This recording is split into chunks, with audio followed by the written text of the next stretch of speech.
Welcome everybody. Talk number 3 on this very challenging topic of slavery. Um, let's just crack on. I'm going to share screen, and we'll get on. We've got a very kind of like a intense session, inshallah, in front of us. Bismillahir Rahmanir Rahim. Innal hamdulillah. Wassalatu wassalamu ala rasulillah, amma ba'd. Let me get onto the correct screen. There we are. Okay, good. Okay, great. Yeah, so so last time, as you know, we talked about the kind of an introduction to slavery and the whole discussion of, what does the Islamic law actually say about slavery, and what was it like in reality? So the normative description and the descriptive kind of picture of what slavery was like. And we talked about this important idea of multi-Islams, of kind of like making sense of that slavery conundrum. How do you make sense of the fact that the people that we see as ideals, particularly the Prophet ﷺ, the Khulafa Rashidun, the scholars, we look up to these people, but many of them had slaves. How do you reconcile that if you're going to say that slavery per se is evil? So we looked at how, there's degrees of unfreedom. There isn't such a, slavery is just a word, but it has certain features which you could say that, across many cultures has been quite permanent. But in Islam, the teachings emphasize the dignity of human beings. They emphasize the importance of freeing slaves, and that when you had them, you treated them extremely well, like brothers.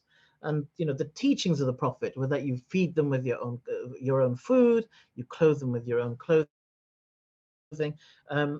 So it was a different idea of slavery to what that term would normally mean, because we kind of create the perception of slavery based on our own, so it's like an image, a conversation in our head based upon our previous experiences of what slavery has meant. And it's usually to do with the transatlantic slave trade and the way that slaves were treated, mainly in North America, to be honest, isn't it?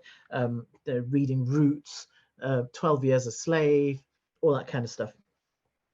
So yeah, in Islam things were very different. We know that some descendants of slaves, a descendant of a slave would automatically be free if their father was a free Muslim, right? To the point that many caliphs, the majority of Abbasi and Ottoman caliphs, were the sons of slave concubines. Their mothers were usually slave concubines. So that's the kind of backdrop. Okay, what I'm going to talk about today, though, is the in a way you could say that was a sort of positive gloss over the issue of slavery, because there is one fundamental problem with the whole issue of slavery, which is the harvesting of slaves. How do you get slaves? And we know that essentially Islam came to shut down slavery, and it limited it to captives, but you were allowed to purchase slaves. And this is where the issue comes, because you could end up buying slaves from other people, and we'll go into that. Now, I have been emphasizing I have been emphasizing a lot the whole idea of a spiritual code, that when you look at some key verses of the Quran, they actually emphasize certain teachings, and those teachings spell out a way of life that Allah wants us to follow. And when you actually look at the rewards, that this path, he says, my way leading straight. When you look at the rewards for this, you find that you are you are getting Jannah if you follow these things. And it's important to realize, to constantly remind yourself of that, because, you know, don't forget that this is actually what Islam is about. Okay, Islam is a force for good. It is designed to bring people back to their creator and to live a wholesome and positive, caring life as well. Okay, so if you look at some of those teachings, if we look at the teachings relating to service, one of the most important things in this regard is the importance of marhama, which is creating empathy. And empathy is this feeling of, you know, kind of pity, compassion, like what would it be like if you were in that person's position? You know, along with that is the importance of freeing the enslaved. These are teachings that are clearly mentioned in the Quran. So if you look at, for instance, Surah Balad, Allah says, فَلَقْتَحَمَ الْعَقَبَةِ, that وَمَا أَدْرَاكَ مَا الْعَقَبَةِ, that he's shown him the two ways, and he doesn't make any attempt on the steep path. What will explain to you what the steep path is? It's the setting free of slaves. فَكُّ رَقَبَةٍ أَوْ إِطْعَامٌ فِي يَوْمٍ ذِي مَسْغَبَةٍ, or giving food in a day of famine. So it's about, you know, these ayat are amazing because they actually ask you to put yourself in the position, get that pity in your heart. You know, think about a situation where there's famine and how desperate the people are. Yatiman dha maqraba, that if you have somebody that's close to you, you're related, or an orphan that's related to you, think about them. You know them, they're your nephew, your niece. You know, imagine how it must be for them. Imagine that your children have you, but they don't have a parent. You know, so it's about kind of reminding the people who read this, these verses, to have that feeling. And then or some kind of miserable, indigent, poor person lying in the dust. You can just picture it, can't you?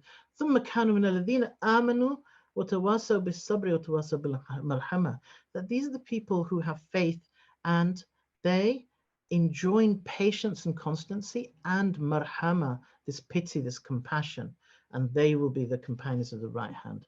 So this is a beautiful set of teachings which literally teach us the importance of empathy, and that's really what I want to kind of, you know, sort of trigger or just remind ourselves of when coming across this. So I'm going to start our journey right now with Europe and Islamic slavery in Europe. But let's turn that on the head, because, you know, you might be thinking, oh, Muslims making slaves. Muslims being slaves in Europe. So this is an account, for instance. I mean, the notes will be available, so, you know, I will be whizzing through this at kind of quite high speed. But I just want to start with this little account. This is an account of a monastery in the northwest of Spain. So the northwest of Spain didn't have Muslim rule for very long, stayed Christian, and it's thought to be a 13th century document talking about the slaves that were there. And here it talks about Brother Martin Velasquez bought Ali Gurdu in Toro, and this Ali had a wife named Fatima Reganada, and both died pagans, i.e. Muslims. They had a daughter named Obona, who was called Maria after her baptism, so she became Christian, and a son who was christened Miguel. Obona married a man, etc., etc. And you see the kind of, there's a sort of tragedy here that these were Muslims enslaved, taken to a monastery to spend the rest of their life in service, and their children became Christian. And this was the reality for lots of Muslims in Spain. So there's another account here, for instance, of a sale of a girl, 12-year-old girl called Aisha in 1248 in Marseille, right, which has, you know, a bit of a way away, and that coincides with the conquest, or the reconquest as they call it, of Seville, where the Christians conquered Seville, and then, you know, masses of Muslims would have been taken into slavery, and she ended up, but just imagine young Aisha maybe having seen her parents be killed, her family be killed, taken away to it's essentially a foreign country. I mean, going all the way from Seville in the south of Spain to Marseille beyond the Pyrenees in the north, and spending the rest of her life in this situation where she's going to be a Christian. It's a foreign language, foreign people, and there is no hope of her practicing her faith, no hope of her having anyone she can talk to, any of her family members. She's going to be alone and at the mercy and cruelty and depredations of her master, and just that, whether their family treat them well or not. This action of enslaving Muslims was actually endorsed by the Pope. There's something here about that. And then have a look at Menorca. I don't know if any of you have been to Menorca. Lovely, beautiful little island, Menorca. It's one of the 3 Balearic Islands, Ibiza, Mallorca, Menorca. Lovely. The whole island of Menorca, when it was conquered by Christians, used to be Muslim. All the population of Menorca were taken away as slaves and sold, except for the handful of wealthy people who were able to buy their freedom. After that, so we have another example of Almere, where all the 10,000 inhabitants of that city, Muslim, men, women, children, sent to Genoa as slaves. And from Genoa, which is a famous trading port, of course, in Italy, they were sold on all over the place. Now, after the Muslims were forced to become Christian in 1502, many continued to remain crypto-Muslim, secret Muslims. Eventually, in 1609, like a century later, this was just not tolerated anymore. And despite the Inquisition, the Moriscos that were left were expelled. Now, as all the Moriscos in Spain were expelled, some fought back. They tried hard to resist being expelled. So a group of Muslims, for instance, or Moriscos, should we say, 13,000 went up into the mountains, and in this place, I forget the name of it. And we have an account here of how, when they were captured, they'd been basically starved out, and they were so kind of desperate that they were literally just a bag of bones. After that, as they started to be escorted out to the coast, they were basically predated upon, and hordes of them were just snatched away into slavery. These people who are supposed to be Christian, but actually, I mean, they probably were Muslim, let's be honest. So this is the situation of what happened to Muslims. But, the conquest of Muslim cities in Spain and the enslavement of Muslims, remember, actually mirrors what Muslims did to Christians, and actually what Muslims did in Spain as well when they conquered it. So you have a situation which feels terrible. It really, when I first read these accounts, it really just hit me hard. But then you have to stop and think, well, actually, it's not that different to what we, as in like Muslims of the past did. Invaders, raiders, and traders. Okay. Vikings. I don't know if any of you have seen the box set of Vikings. It's great. It's, you really should watch it. My conclusion when I watched the Vikings, I sort of thought, wow, there's a little bit of honor amongst thieves in some ways amongst the Vikings, but they really were thieves. I mean, they basically they, apart from farming, they glorified going on raids, and they would raid Western Europe. They would raid, Ireland, Britain, France, and then parts of Central Europe as well. And literally their job was to go charging down, they obviously coastal towns particularly, because they could take their longboats over, but otherwise they would charge down into a village, plunder it, kill, ransack, and then run away with slaves. So the main trading commodities and they were traders because they could put their commodities on ships, take them off wherever. Their main commodity was slaves, fur, and honey. And guess where they traded? There were two main places that the Vikings traded. These were rich places. So, right, ready for this?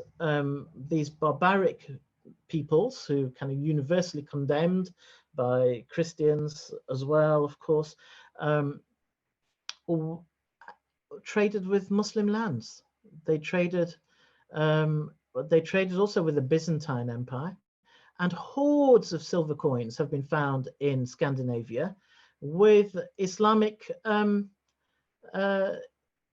insignias, the Shahada, for instance, on them. These are all Abbasi coins because they used to trade with the Abbasids. So here we see a little map explaining what they used to do. This is where they'd go for their raiding, not Iceland. So that's where they settled, and of course around Spain, France, and then come over through the Upper Volga, as it's called, down through Kiev, but also, you know, they'd trade here, and then the slaves would be taken to Constantinople, which was Byzantium, Rome, and through the Volga route to Baghdad, Abbasi Caliphate. Okay. So it's a bit of a shock, actually. It was quite a surprise to find that actually, you know, these guys were trading their female slaves, usually, with Muslims. And so Muslims were letting Vikings do, you might say, the dirty work in harvesting slaves. There's a lovely account by Ibn Fadlan about this. Do I have it here? Yeah, so Ibn Fadlan was a chronicler who went to visit the Vikings. In fact, you know, just across the world, the best accounts of the Vikings are from Ibn Fadlan because they're first-hand accounts. So he went, he saw that these guys came along in their ships, landed on the shores of the Volga, and then they would come off with all their wares, worship this pole with a face on it, which he found rather strange. And then he said that they'd say to the pole, "I have brought you these gifts," and lays down what he has brought with him and continues, "I wish that you would send me a merchant with many dinars and dirhams who will buy from me whatever I wish." So corsairs. So, you know, the question was, okay, well, hang on, you know, did Muslims do raiding as well, or did they just outsource it? Well, they did, actually. So if we look at Europe, for instance, then the Ottoman fleet used to do lots of raiding.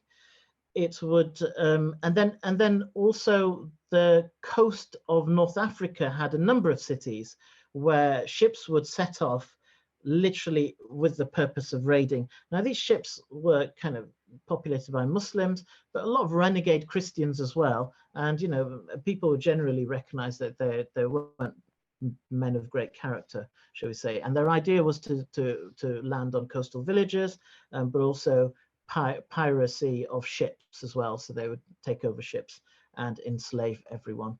And the Corsairs became a real sort of menace for the Mediterranean, you know, from a Christian European point of view. So this is a lovely, pretty town of Vieste on the east coast of Turkey.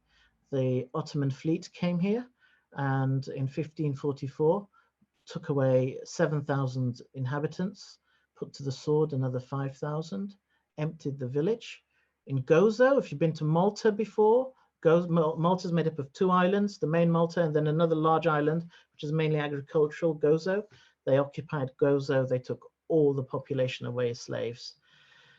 Barbarossa, have you heard of that? The brothers Barbarossa. So these were two well-known Ottoman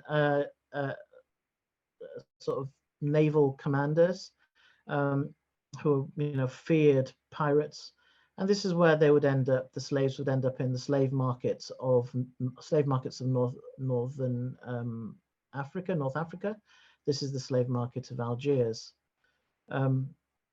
It's said that between well, as many as 1.2 million Europeans were enslaved through the activity of the Corsairs. For centuries, the eastern coast of Spain was left deserted because people didn't want to live there out of fear of being raided and their families taken away from them by the Corsairs. There's a lot more information about the Corsairs in the notes as well. Bear in mind that the ranks of the Corsairs were strengthened by emigres from Spain. So when the Muslims were expelled from Spain, some of them joined the Corsairs to boost up their numbers and take revenge on Spain, essentially, which you could sort of understand, really. Some went to galleys. Now, the life of a galley slave was terrible, especially if you're in the Ottoman fleet. So galleys were ships that would move at lightning speed. And the reason they could do that is because they were powered by human engines. And men were kind of ranked in rows, and they would have to row. They would eat, sleep, defecate, urinate in that same spot. It's pretty gruesome, and spend many long years, most of their life, in that position until they're too weak. India. Have you heard of the Hindu Kush? Let me show you the Hindu Kush. So here you've got the plains of Central Asia, and here you have India. Between them is this mountain range. You've got the Himalayas over here, and it's like, you could say, a bit like the tag end of the Himalayas, right? You've got this mountain range here called the Hindu Kush. And if you go from India to Central Asia, you have to traverse the Hindu Kush.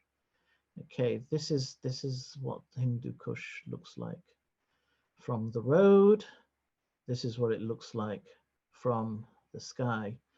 Quite formidable, actually, if you think about it.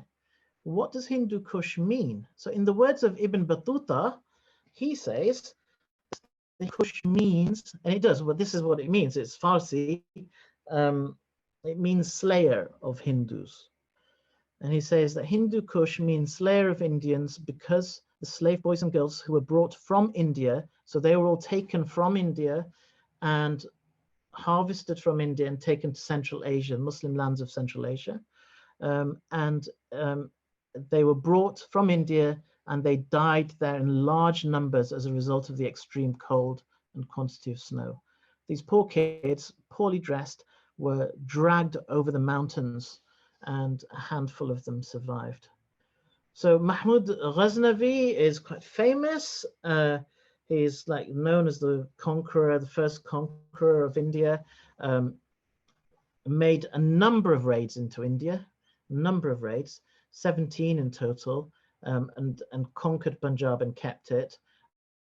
But the rest of the raids were just like kind of forays into India and came back again. He came back across the Hindu Kush with such a large number of slaves that their value was reduced to only 2 to 10 dirhams each. However, these people were complex, they weren't one-dimensional, they weren't just brutes. So he was a great patron of the arts, and built many magnificent mosques and gardens, etc. as well.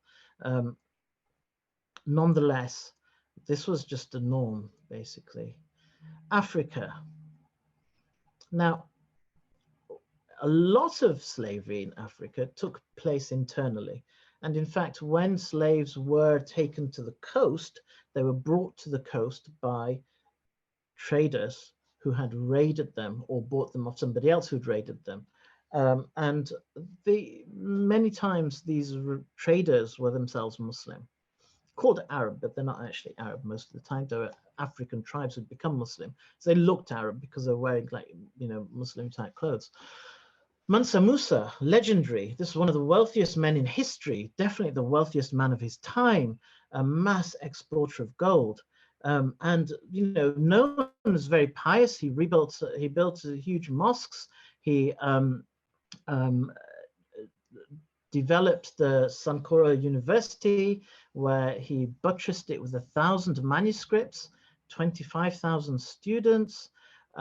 Phenomenal. when he went to Hajj, he was distributed masses of gold along the way. In fact, completely sort of giving a massive flurry to the economies wherever he went.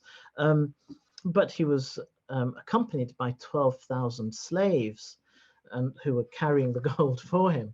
Ibn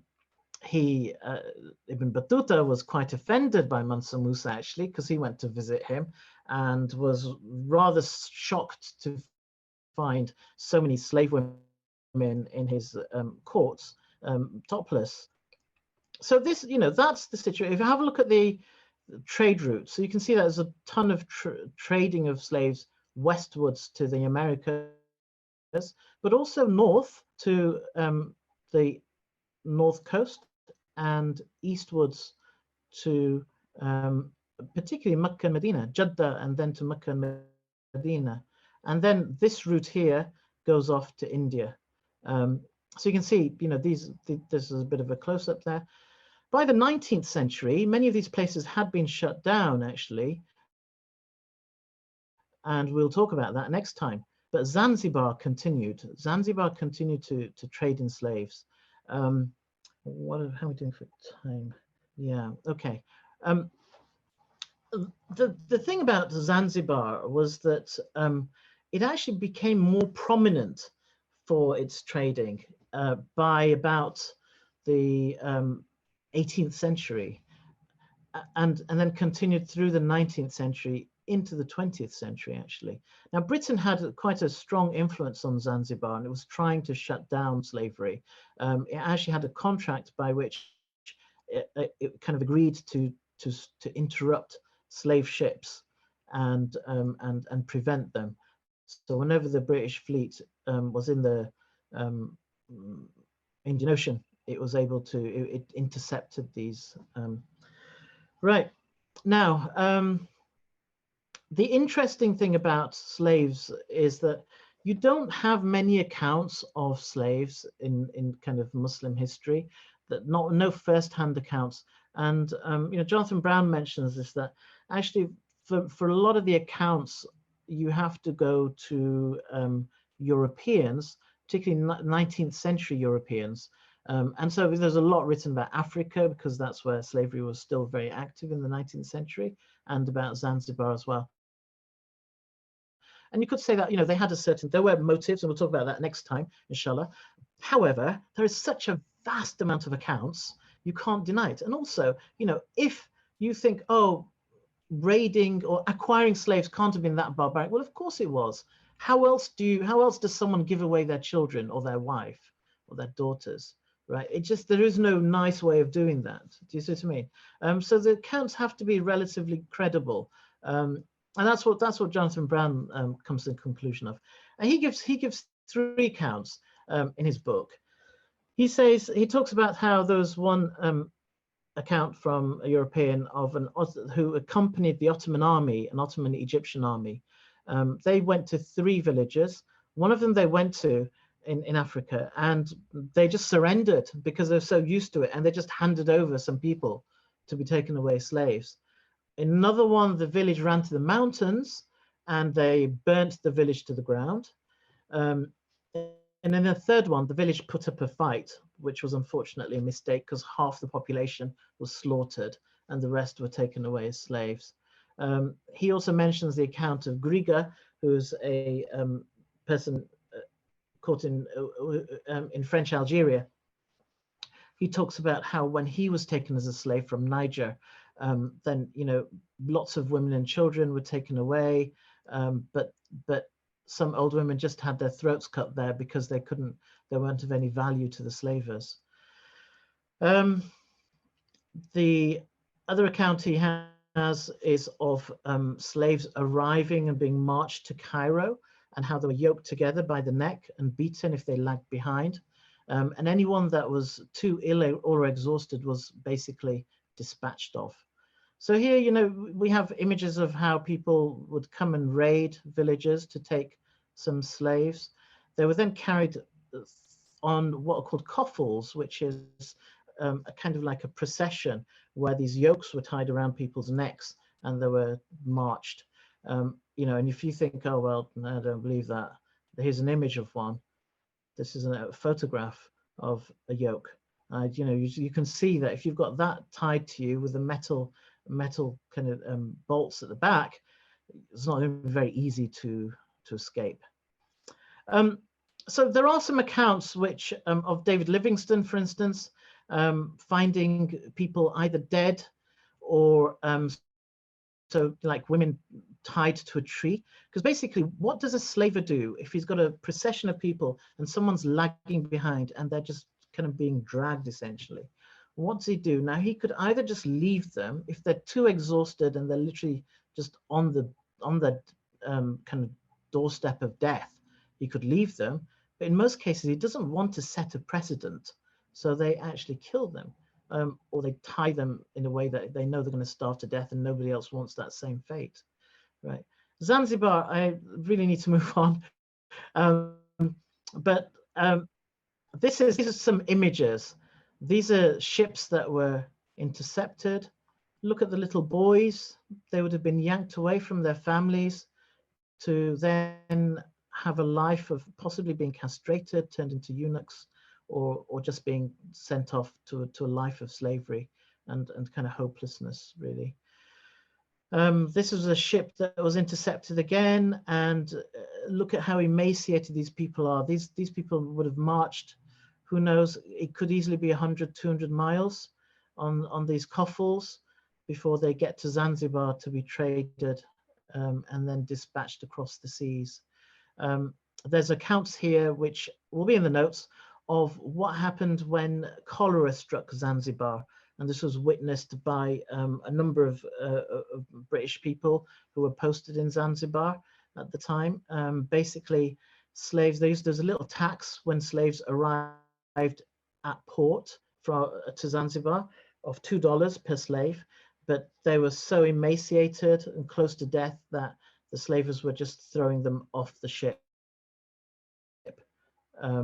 because they didn't want to pay the tax. And then when they did get there, there was literally no industry for them anymore. Castration is an abomination, of course, and you know, strongly it was hated by the Prophet, spoken very strongly against. Yet eunuchs were employed by the harems of emperors, all the caliphs of the Abbasi and the Ottoman times, the empires.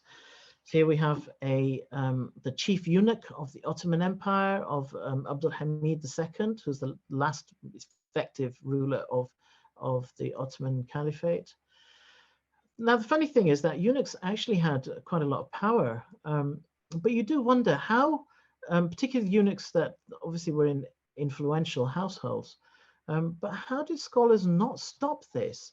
When it's so wrong, could they, if castration was haram, which it clearly was, why did scholars not stop the purchase of eunuchs? Because that was triggering the slave trade, right?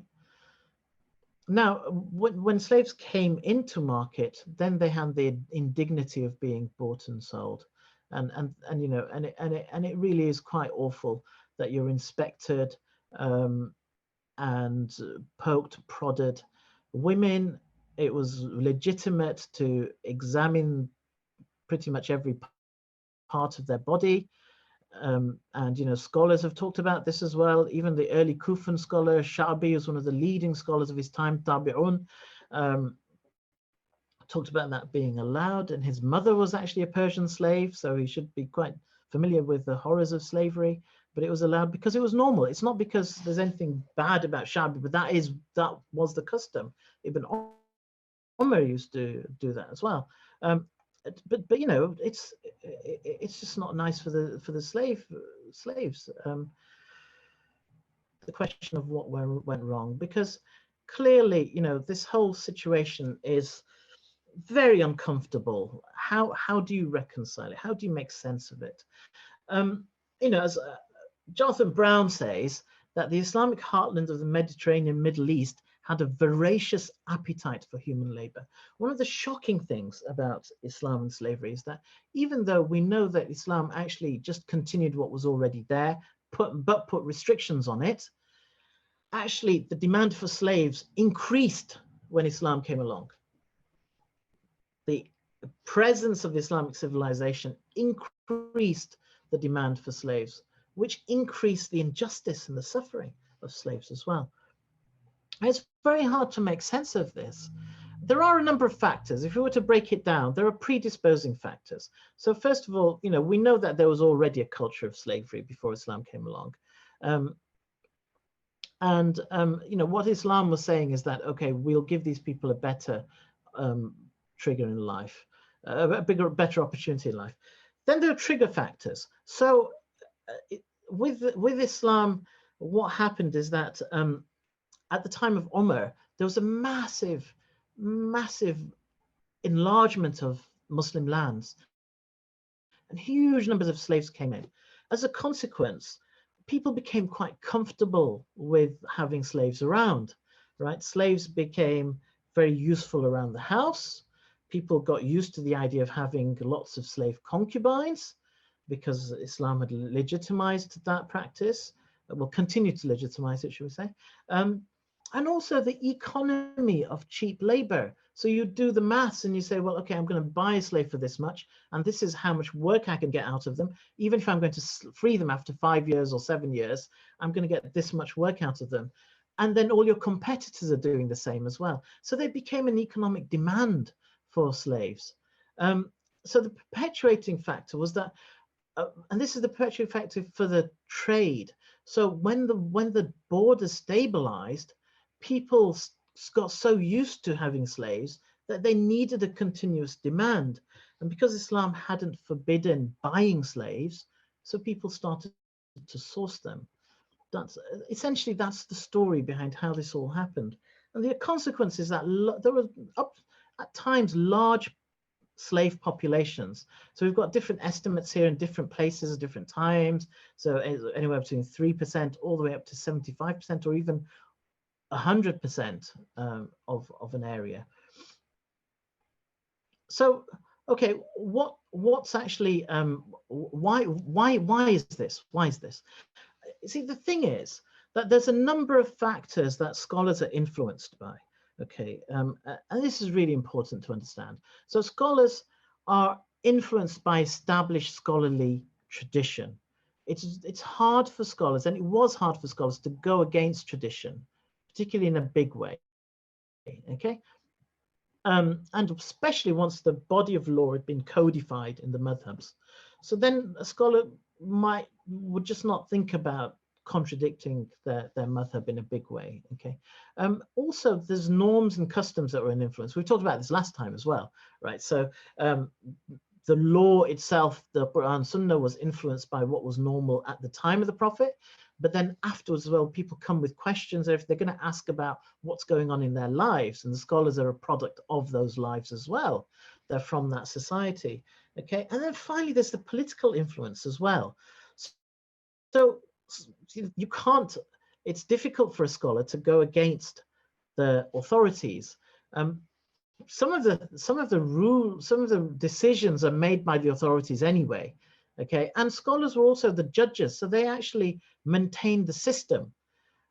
And in order to maintain the system, you've got to essentially be part of the system, you see. So it's really very difficult, and it's very hard to or you could see how the Muslim scholarly tradition didn't actually contradict this whole slave trade, unfortunately. But we know that it was fundamentally immoral, you know. But from our point of view, we know it's wrong, and you know, the killing, the slaughtering. In fact, you know, all of the madhabs say that to kill anyone unjustly outside of Muslim lands is wrong. But the Hanafi madhab, which actually most Muslims and empires certainly belong to, said that anything you do outside Muslim lands cannot be brought to court. Yeah, so Imam al-Mawardi, who wrote a kind of important book on the law of governance, he says Abu Hanifa, however, says that no blood money is liable for killing them, and their blood is shed with impunity, and that's people outside. But obviously, this is a Shafi talking about Hanafis, using the word, shed with impunity. But the idea was that people could get away with it. That's the problem. Slaves, there was an idea amongst scholars that it's disliked to buy slaves that have been brought through raids, because it's unsure whether it's legitimate. But nonetheless, you could still do it, and people did, and that's the reality en masse. Right. So the reason fundamentally scholars were very reluctant right until the 19th, 20th century to say that slavery is forbidden is because it's been made allowed. So Fakhruddin Razi said, to declare haram what God has made halal was to lapse into kufr. And Imam Ja'far as-Sadiq, who's a teacher of Imam Malik and Abu Hanifa, said that the permissible of Muhammad is permissible forever until the day of resurrection. So you can see how there's a great reluctance amongst the scholars of the past. We will look at how this all changed next time, okay? But that's to try and understand what the actual situation was. In the 19th century, the Ottomans tried to curb the trade in slaves. They couldn't forbid slavery, but they tried to curb it. And there's a quote here, I mean, I haven't got time to mention it here, of how scholars rebuked him, particularly from the Hijaz, from Mecca, Medina, Mecca in particular, rebuked him very harshly for this. But you'd have to read that another time. Then there's a whole element of slavery, of racism as well. I haven't got time to go into it, but there is no doubt that racism and racist attitudes were quite prevalent.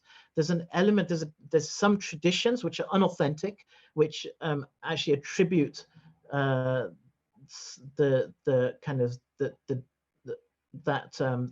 Africans should become slaves to a tradition that they descend from a son of Noah who rejected him. Okay, but this is not it's not a valid Islamic opinion, and some great scholars of the past actually strictly spoke out against it and wrote books about it as well. Right, just going to move on now to the final point, which is that, look, what we have to understand is that the situation is very uncomfortable. The reality is that the teachings of the Prophet ﷺ and the Quran, as we can see from the spiritual code, as we can see from what we read there in Surah Balad, was against slavery. The Prophet actually disliked slavery. And where slavery was allowed, he basically insisted that it was a kind of practice where people are treated pretty much like your brothers, like members of your family, and he actually used that language as well, in fact. We've seen that throughout Islamic history, slaves were treated, there were times when they were treated badly. The slave trade is the main issue. The harvesting of slaves is a big issue. And it's been uniformly recognized that once they're in Muslim lands, they were generally treated a lot better. And obviously emancipation was a massive thing. And this was that was the problem with the trade, is that if you're freeing slaves, this is the economy, the slave economy. The problem is if you're freeing slaves, and Muslims were doing it en masse, then they needed more slaves to be brought in. And that's why slavery jumped up in Muslim civilization. Now, if we just look at the example of the Prophet Sallallahu Alaihi Wasallam, the teachings we've talked about these last time, so I'm not going to go over those again. But let's take a couple of examples of the Prophet and slaves. So he had a slave boy called Zayd bin Haritha. Zayd was freed by the Prophet. His father came to take him back a bit later, and the Prophet said, "You can go." And he said, "No, I want to stay with you." To the point where he actually freed him, and at the time he called him his own son. He adopted him and called him Zayd bin Muhammad. The Prophet married him to a lady of immense high standing, Zainab. And then there's Ayman, who was so beloved to the Prophet. She looked after the Prophet when he was little. When the Prophet married Khadija, he freed her. She still wanted to stay with the Prophet. And he used to say that this is a woman from the people of paradise. Ayman did hijrah on foot. And when she arrived, he called her, Ya Ayman, Ya Ummi, oh my mother. Indeed, indeed for you is a place in paradise. So, he treated her like his mother, and he called her his mother as well.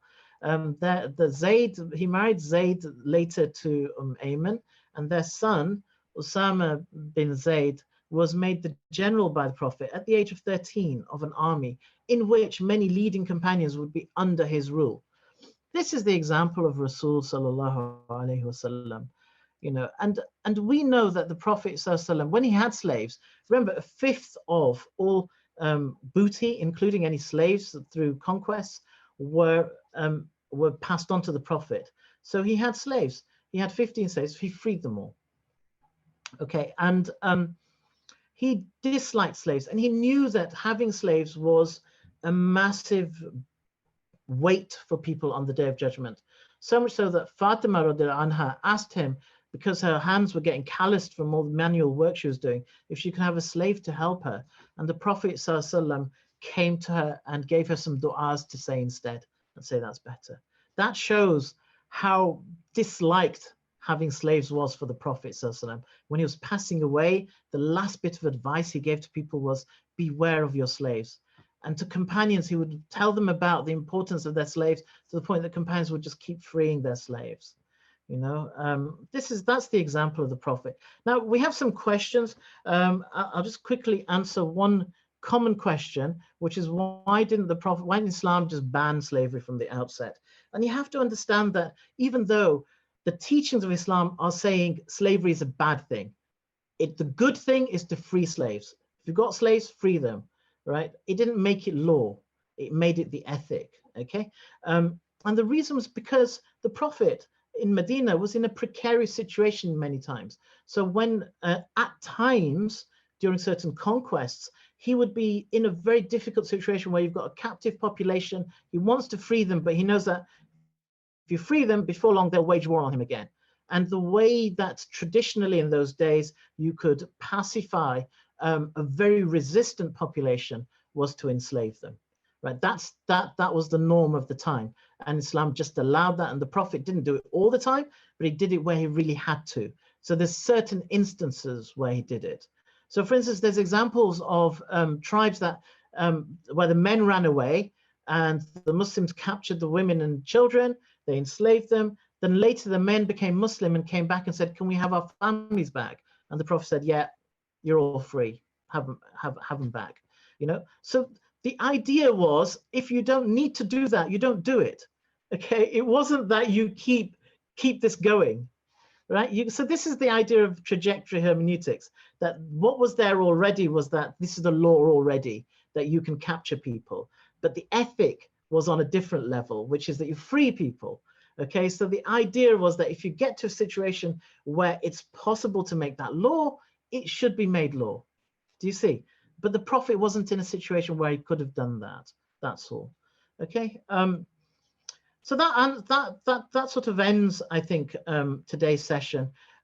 Just bear in mind again the whole issue of the spiritual code. That really, Islam is about caring for people, having mercy, having empathy. Where people are suffering, that should hurt. We should feel it in our heart.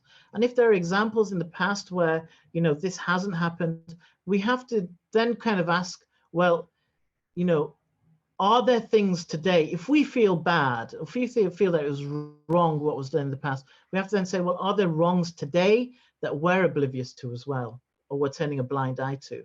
So, I mean, I'm guilty of this as well, but, things like cotton, we're wearing cotton, but we know where it comes from. So this is outsourcing exploitation and outsourcing suffering, actually, isn't it? And that's essentially what happened in Muslim civilization, fundamentally. Okay, I'm just going to have a quick look at if we have any questions. Just bear with me.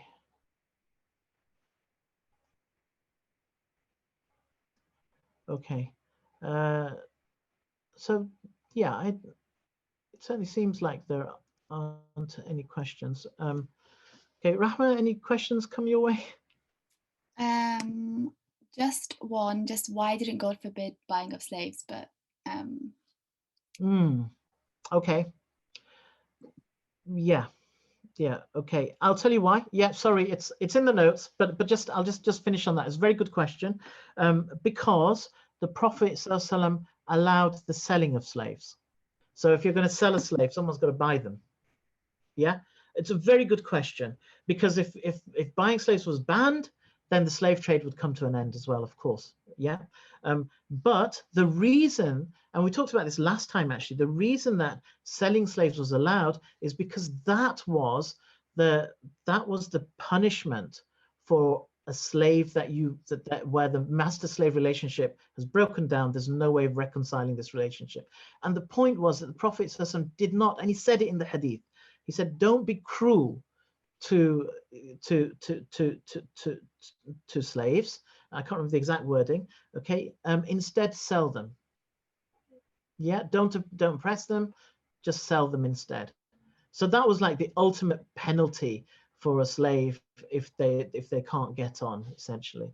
Yeah, and you can see that, if you couldn't sell them, what would you do? How do you get them to sort of, how do you extract labor? Then people resort to beating and punishment and cruelty.